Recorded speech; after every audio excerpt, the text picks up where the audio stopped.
اعوذ باللہ من الشیطان الرجیم بسم اللہ الرحمن الرحیم الحمد للہ رب العالمین والصلاة والسلام علی اشرف الانبیاء والمرسلین وآلہ الطیبین الطاہرین اعوذ باللہ من الشیطان الرجیم واذکر اخا عاد اذ انذر قومه بالاحقاف وقد خلت النذر من بين يديه ومن خلفه ألا تعبدوا إلا الله إني أخاف عليكم عذاب يوم عظيم۔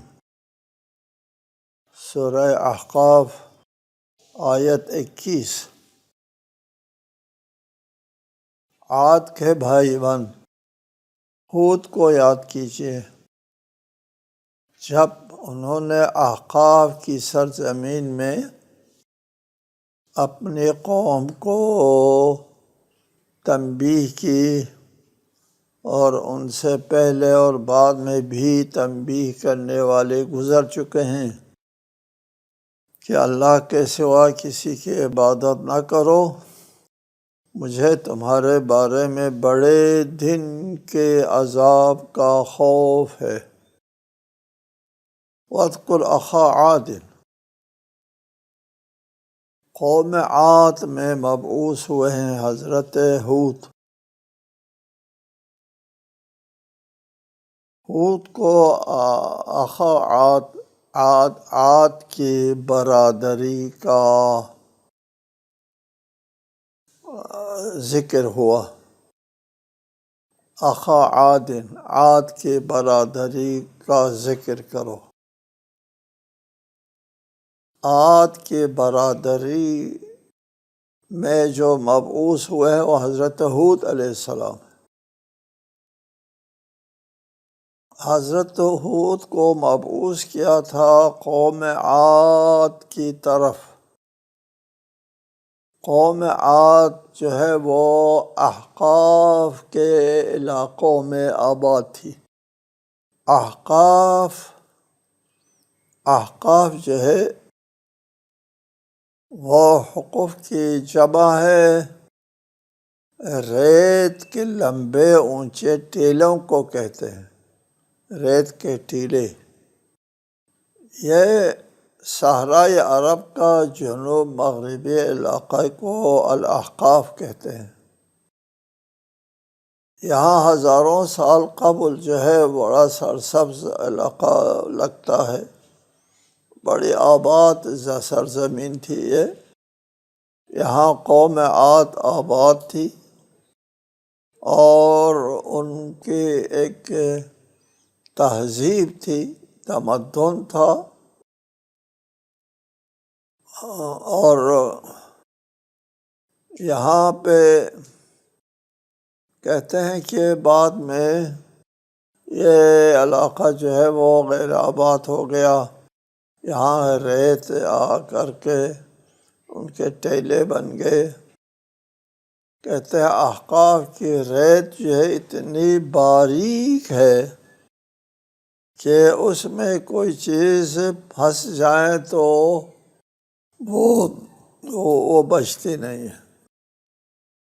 اس لیے موجودہ احقاف کے علاقوں میں جانے کا کوئی ارادہ نہیں کرتا، کوئی ہمت نہیں کرتا۔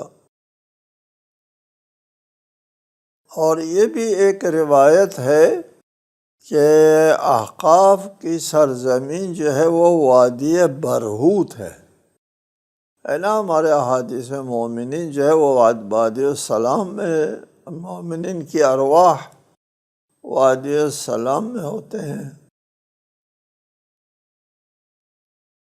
اور دیگر جو غیر مومن ہیں ان کی ارواح جو ہے وادی کافر اور مشرک ہیں، وہ وادی برہوت میں ہوتے ہیں۔ امام محمد باقر علیہ السلام نے احقاف سے آنے والے ایک اعرابی، ایک عرب صحرا نشین سے فرمایا تھا، ان من ورائکم لوادیا یقال البرہوت، تمہارے پیچھے ایک وادی ہے اس کو برہوت کہتے ہیں، تسکنہ البوم والحام، یہاں کیڑے مکوڑے جو ہے وہ ہوتے ہیں۔ فیہ ارواح المشرکین، مشرکین کے ارواح اس علاقے میں ہوتی ہیں۔ ایک حدیث نبوی ہے وخیر ماء علی وجہ الارض ماء زمزم، روئے زمین کے اوپر بہترین پانی زمزم کا پانی ہے۔ اور یہ بھی جدید تحقیق کرنے والوں نے بھی زمزم پر تحقیق کی ہے، ثابت ہوا ہے کہ یہ بہترین پانی ہے۔ وشر ماء علی وجہ الارض ماء برہوت، بدترین پانی جو ہے روئے زمین کی بدترین پانی جو ہے وہ برہوت کا پانی ہے۔ وہو واد بحضرموت، یہ حدیث نبوی ہے۔ یہ برہوت جو ہے ایک وادی ہے جو حضرموت کے علاقوں میں ہوتے ہیں۔ یرد علیہم الکفار، یہاں کفار کی کھوپڑیاں جو ہے وہ یہاں ہوتی ہیں۔ ان کے لیے یہ پیغام لے کر کے آئے ہیں وقد خلت النذر، تنبیہ کرنے والے انبیاء کو قرآن مجید میں اکثر و بیشتر نذیر کہتے ہیں، تنبیہ کہنے والے، اور اس کے جمع نذر، تنبیہ کرنے والے جو ہے وہ احقاف کے علاقوں میں اب بہت سے انبیاء مبعوث ہوئے ہیں۔ احقاف کا علاقہ سرسبز آبادی تھی، وہاں پہ بہت سے انبیاء وہاں مبعوث ہوئے ہیں۔ من بین یدیہ و من خلفہ، کچھ انبیاء حضرت ہود سے پہلے مبعوث ہوئے ہیں، کچھ حضرت ہود کے بعد مبعوث ہوئے ہیں۔ جی، سب کا پیغام ایک تھا، لا تعبدوا الا اللہ، صرف اللہ کی بندگی کرو، غیر اللہ، مشرک تھے سب لوگ، شرک کرتے تھے، غیر اللہ کی پوجا پاٹ کرتے تھے۔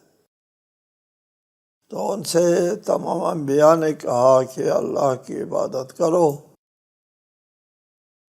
انی اخاف علیکم عذاب یوم عظیم، کہ میں تمہارے پر ایک عظیم عذاب کے بارے میں خوف کرتا ہوں۔ قیامت کے دن بھی ہو سکتا ہے، یا قوم عاد کے اوپر جو عذاب آیا تھا اس کی طرف اشارہ بھی ہو سکتا ہے۔ قالو، قوم عاد جواب دیتی ہیں، اجئتنا لتأفکنا عن آلہتنا فاتنا بما تعدنا ان کنت من الصادقین۔ وہ کہنے لگے کیا تم ہمیں ہمارے معبودوں سے باز رکھنے کے لیے ہمارے پاس آئے ہو؟ اگر تم سچے ہو تو لے آؤ وہ عذاب جس سے تم ہمیں ڈرا رہے ہو۔ جی،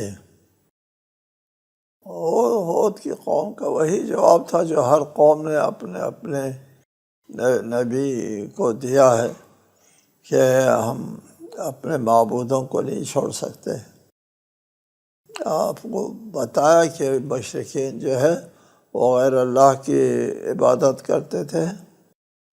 مشرکین نبوت کے قائل نہیں تھے، مشرکین قیامت کے قائل نہیں ہیں، مشرکین آسمانی کسی کتاب کے قائل نہیں ہیں۔ جب ان سے کہا جاتا ہے پھر تمہارا مذہب کہاں سے آیا، تم غیر اللہ کو معبود بناتے ہو کس بنیاد پر؟ کہا ہمارے آباء و اجداد کرتے چلے آئے ہیں۔ یہ اندھی تقلید، ان کے پاس کوئی دلیل نہیں، ان کے مذہب میں کوئی دلیل نہیں۔ فاتنا، جس کا تو ہم کو وعدہ کیا نے، جس کی دھمکی دے رہا ہے وہ لے آؤ وہ عذاب۔ قال انما العلم عند اللہ، حضرت ہود نے کہا کہ اس کا علم تو صرف اللہ کے پاس ہے۔ وَأُبَلِّغُكُم مَّا أُرْسِلْتُ بِهِ، اور جس پیغام کے ساتھ مجھے بھیجا گیا تھا وہ تمہیں پہنچا رہا ہوں۔ میں تو پیغام پہنچانے والا ہوں۔ عذاب دینا نہ دینا اللہ کے ہاتھ میں ہے۔ وَلَٰكِنِّي أَرَاكُمْ قَوْمًا تَجْهَلُونَ، لیکن میں دیکھ رہا ہوں کہ تم ایک نادان قوم ہو۔ قوم عاد یہی کہتے تھے، ہم کو دھمکی دیتے ہو، روز عذاب آنے والا ہے، عذاب آنے والا ہے۔ کیوں نہیں آتا وہ عذاب؟ اگر تو اپنے دعویٰ میں سچا ہے تو لے آؤ وہ عذاب۔ جی، تو حضرت ہود جواب دیتے ہر نبی کی طرح، وہ عذاب لانے والا، عذاب دینے والا اللہ ہے، اس کا مجھ سے تعلق نہیں ہے، میں تو صرف پیغام پہنچانے والا ہوں۔ چنانچہ وہ عذاب جو ہے وہ آ جاتا ہے۔ فَلَمَّا رَأَوْهُ عَارِضًا مُسْتَقْبِلَ أَوْدِيَتِهِمْ قَالُوا هَذَا عَارِضٌ مُمْطِرُنَا بَلْ هُوَ مَا اسْتَعْجَلْتُمْ بِهِ رِيحٌ فِيهَا عَذَابٌ أَلِيمٌ۔ پھر جب انہوں نے عذاب کو بادل کی صورت میں اپنے وادیوں کی طرف آتے ہوئے دیکھا تو کہنے لگے یہ تو ہمیں بارش دینے والا بادل ہے۔ نہیں، بلکہ یہ وعدہ عذاب ہے جس کی تمہیں عجلت تھی۔ مستعجلتم بھی، کیوں نہیں آتا ہے، کیوں نہیں آتا ہے کہتے تھے روز، وہ اب آ گیا۔ جی، وہ کیا ہے؟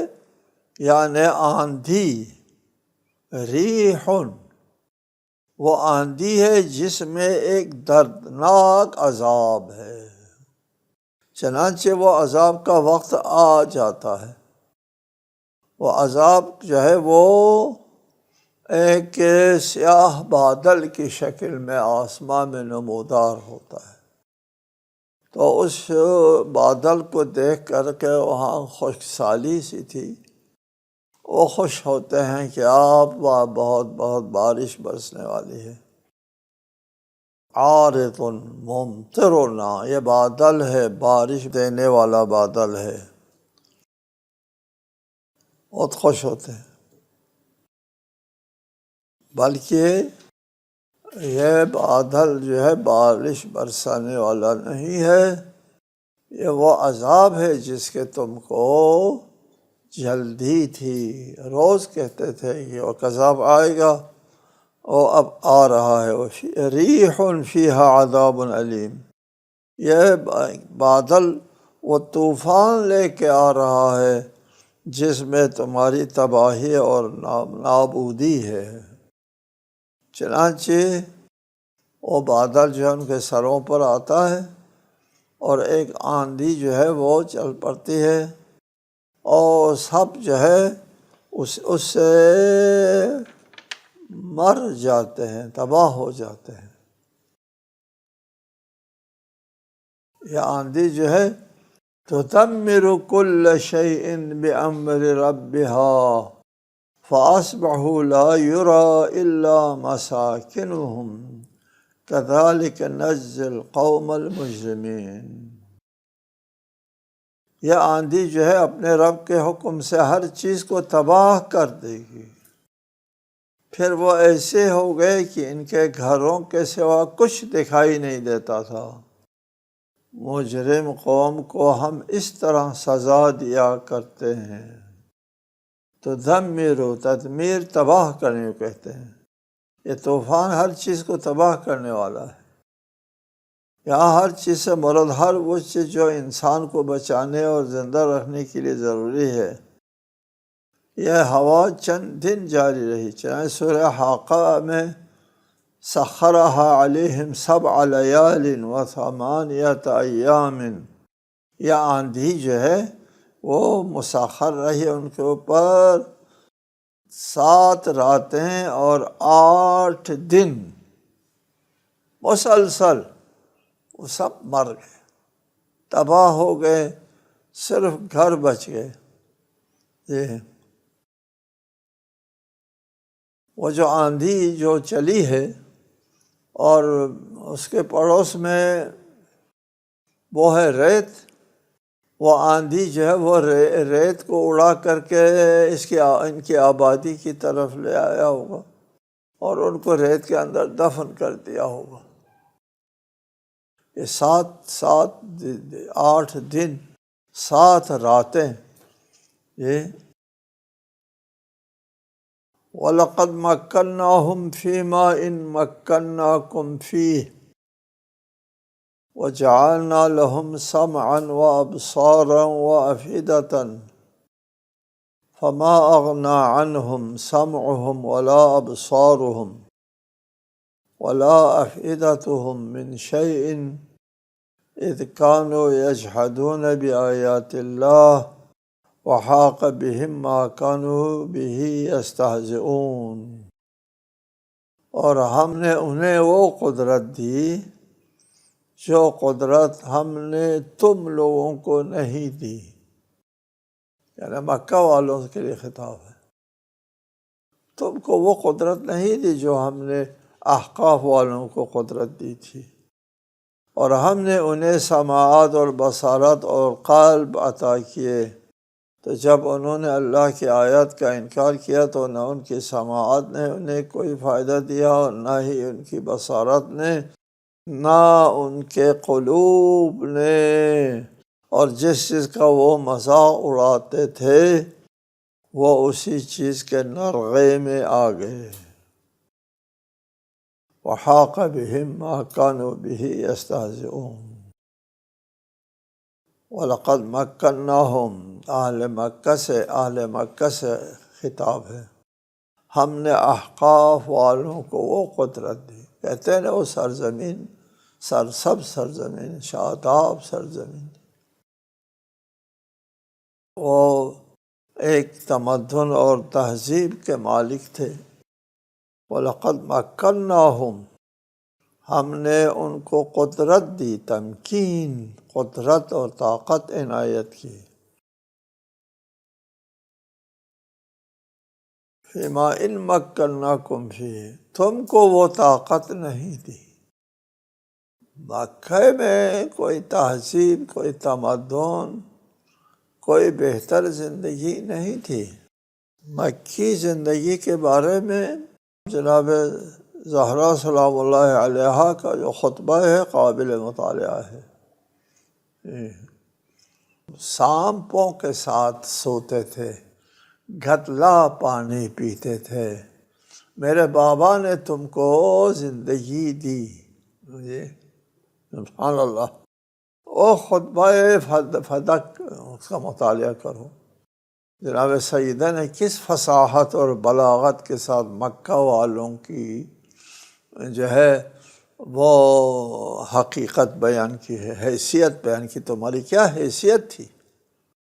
مَكَّنَّاكُمْ فِيهِ، تم کو وہ تمکین، وہ قدرت، وہ تہذیب، وہ تمدن نہیں دیا جو ہم نے احقاف والوں کو دیا تھا۔ اور احقاف والوں کو سوجھ بوجھ اور سوچنے کا دل سب ٹھیک ٹھاک تھے ان کے۔ تم تو بدو لوگ ہو، تمہارے پاس کوئی تعلیم نہیں ہے، تم ان پڑھ قوم ہو، تمہاری حیثیت نہیں ہے، جبکہ احقاف والوں کے لیے سماعت، بصارت اور ان کے دل ٹھیک ٹھاک کام کرتے تھے۔ فما اغنى عنہم، چنانچہ ان کی سماعت نے، ان کی بصارت نے، ان کی جو تیز ہوشی ہے، اس کے سمجھداری ہے، کسی نے بھی کام نہیں کیا، ان کو کچھ نہیں فائدہ دیا۔ اذ كانوا يجحدون بآیات اللہ، چونکہ وہ آیت اللہ کا انکار کرتے تھے، اللہ کی نشانیوں کا وہ انکار کرتے تھے، اور وحاق بہم ما کانوا بہ یستہزئون، اور جس چیز کے وہ مذاق اڑاتے تھے وہ اسی چیز کے نرغے میں آ گئے۔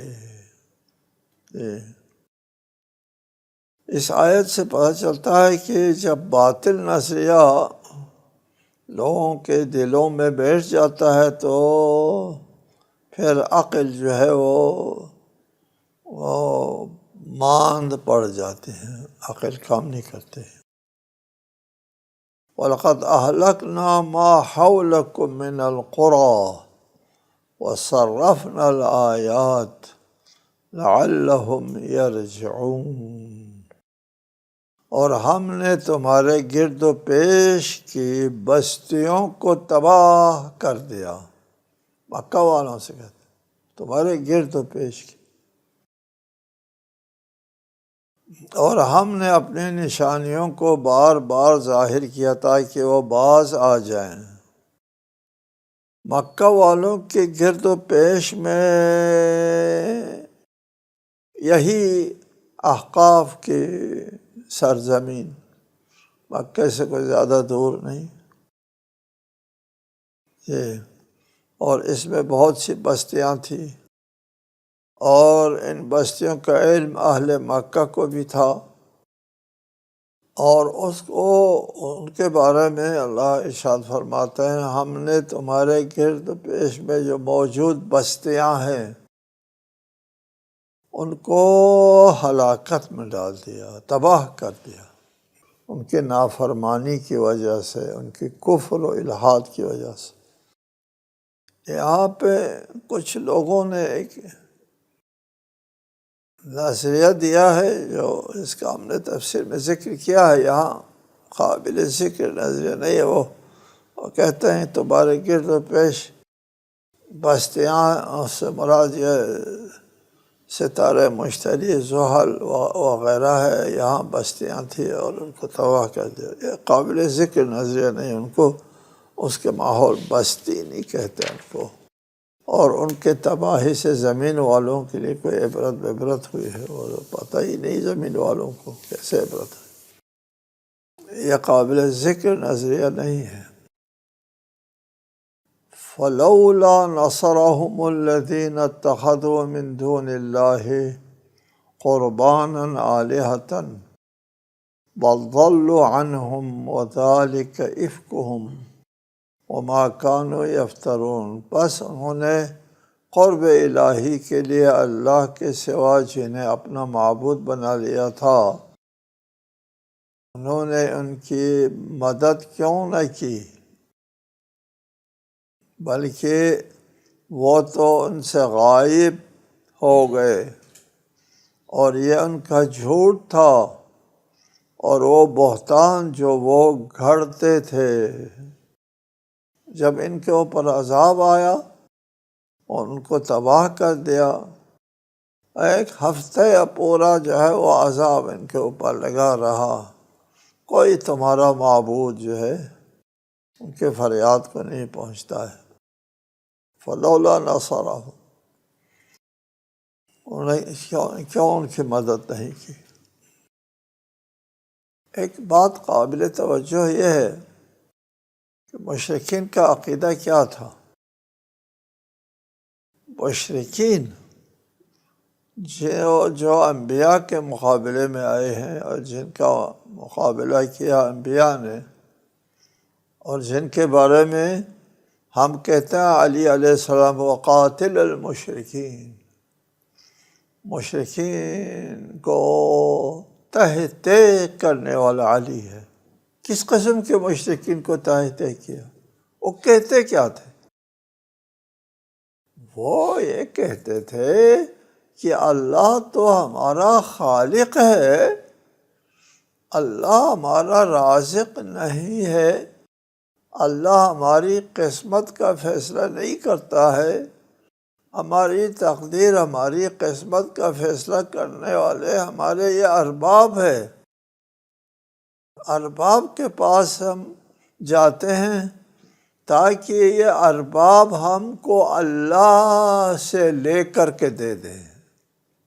جی، ما نعبدہم، قرآن میں صریح ہے، ما نعبدہم الا لیقربونا الی اللہ زلفیٰ، ہم ان کی عبادت اس لیے کرتے ہیں تاکہ ہم اللہ کے نزدیک ہو جائیں ان کے ذریعے، چونکہ ان کے اختیار میں اللہ تعالیٰ نے دے رکھا ہے، اور ہم ان کی بندگی کرتے ہیں، پوجا پاٹ کرتے ہیں، تو ہمارے یہ معبود، یہ جو شریک جن کو بنایا ہے، یہ خوش ہوتے ہیں، یہ پھر اللہ کے پاس جا کر اللہ سے لے کر کے ہم کو دیتے ہیں، لیقربونا الی اللہ زلفیٰ، سبحان اللہ، کہ وہ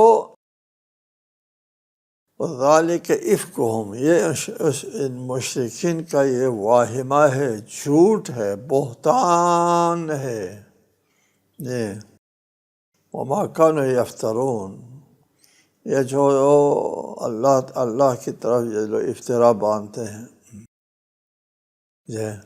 یہ ہے ان کا عقیدہ کہ وہ اللہ کو خالق سمجھتے ہیں، لیکن اللہ کو اس زندگی کا چلانے والا نہیں سمجھتے۔ زندگی چلانے والے ہمارے یہ معبود ہیں جن کے ہاتھ میں اللہ تعالیٰ نے ہماری زندگی چلانے کے اختیار دے رکھا ہے۔ ہم ان معبودوں کو، ان شریکوں کو، یہ جو بت ہے، یہ فرشتے ہیں یا دیگر لوگ، ان کو انہوں نے ذہن میں جو بنا رکھا ہے اپنے خیال میں، وہ ہمارے معبود ہیں۔ ہم ان کی بات کرتے ہیں کہ یہ خوش ہو جائیں اور یہ اللہ سے لے کر کے ہم کو دے دیا کرے، چونکہ ہم کو دینے والے تو یہی معبود ہیں، اللہ براہ راست نہیں دیتا۔ اللہ جو ہے یہ ان معبودوں کے ذریعے دیتا ہے۔ لہٰذا شرک کو بھی سمجھے وہ مشرک جن کو علی نے تحت طے کیا، وہ کیا کہتے تھے؟ وہ کہتے تھے خدا خالق ہے لیکن رازق ہمارا خدا نہیں ہے، وہ یہ کہتے تھے جن کو علی نے تحت طے کیا ہے۔ السلام علیکم ورحمۃ اللہ وبرکاتہ۔